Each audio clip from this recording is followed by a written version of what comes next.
नमस्कार, स्वागत है आप सभी का आज के इस वीडियो में। आज हम बात करेंगे एक बहुत ही महत्वपूर्ण और अनदेखा कर दिया जाने वाला टॉपिक, वेस्टिबुलर डिसऑर्डर्स के प्रकार।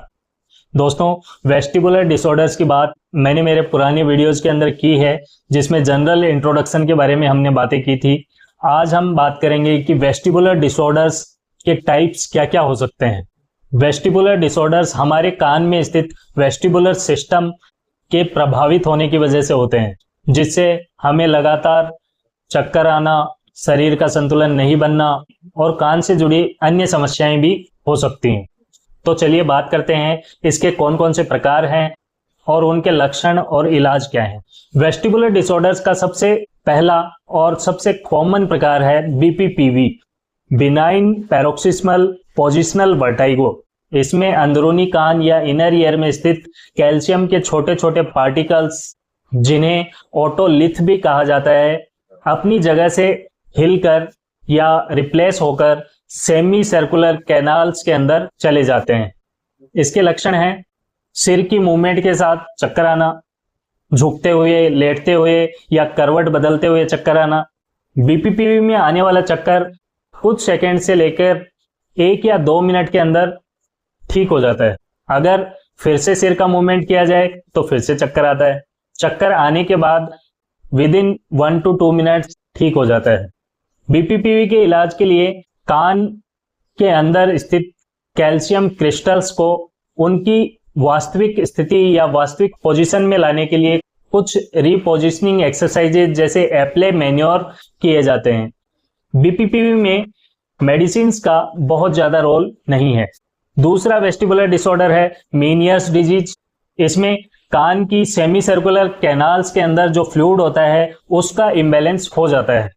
मेनियर्स डिजीज के लक्षणों में है तेज और लंबे समय तक चक्कर आना, कान में लगातार आवाज होना जिसे टिनिटस भी कहते हैं, समय के साथ साथ धीरे धीरे सुनाई कम देने लग जाता है, साथ ही कान में भारीपन भी रहता है। इसमें इलाज के तौर पर खाने में कम नमक का इस्तेमाल करें, कैफीन और अल्कोहल का यूज कम करें, साथ ही बीटा हिस्टिडीन दवाएं दी जाती हैं। कभी कभी गंभीर स्थिति में इंजेक्शंस भी लगाए जा सकते हैं या सर्जरी भी की जा सकती है। वेस्टिबुलर डिसऑर्डर्स में नेक्स्ट है वेस्टिबुलर न्यूराइटिस और labyrinthitis. Vestibular neuritis vestibular nerve का संक्रमण है जिससे नर्व में सूजन आ जाती है। ज्यादातर यह संक्रमण वायरल होता है। इसके लक्षणों में है अचानक और तेज चक्कर आना, साथ ही जी घबराना, उल्टी भी हो सकती है, लेकिन सुनाई देने पर असर नहीं पड़ता है। लेबिरिंथाइटिस के अंदर पूरे के पूरे इनर ईयर का संक्रमण हो जाता है। इसमें लक्षण वेस्टिबुलर न्यूराइटिस जैसे ही होते हैं, लेकिन साथ साथ सुनाई भी कम देने लग जाता है और कान में दर्द या बुखार का आना भी आम है।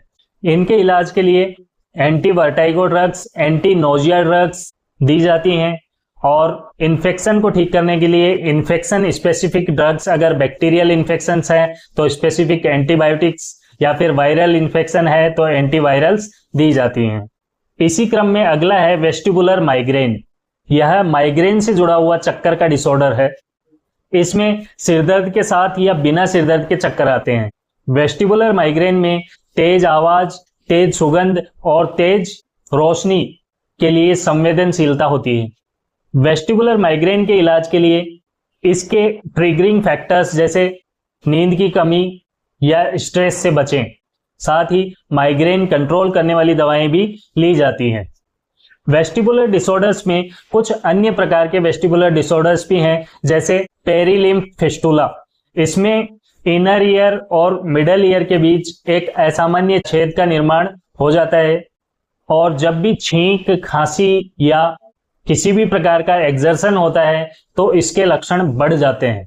इसमें कई बार सर्जरी की जरूरत पड़ती है। अन्य प्रकारों में दूसरा है एकॉस्टिक न्यूरोमा। यह वेस्टिबुलर नर्व का एक सॉफ्ट ट्यूमर है।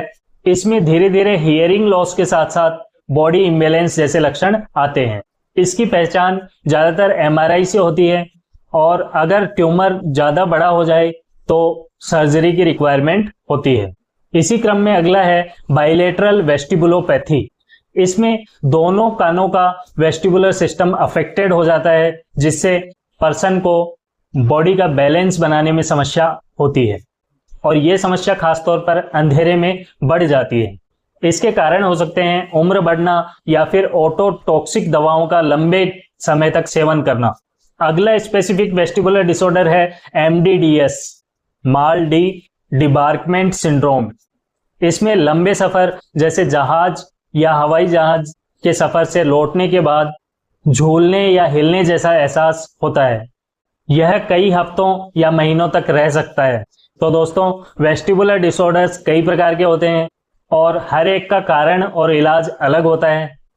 इनके जो भी लक्षण हमने डिस्कस किए हैं उन्हें नजरअंदाज न करें। समय पर पहचान और सही इलाज से ये डिसऑर्डर्स कंट्रोल किए जा सकते हैं और आपके जीवन की गुणवत्ता सुधर सकती है।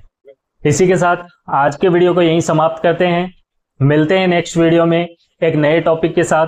तब तक ध्यान रखिए अपना और अपनों का। स्वस्थ रहिए, हंसते रहिए। धन्यवाद।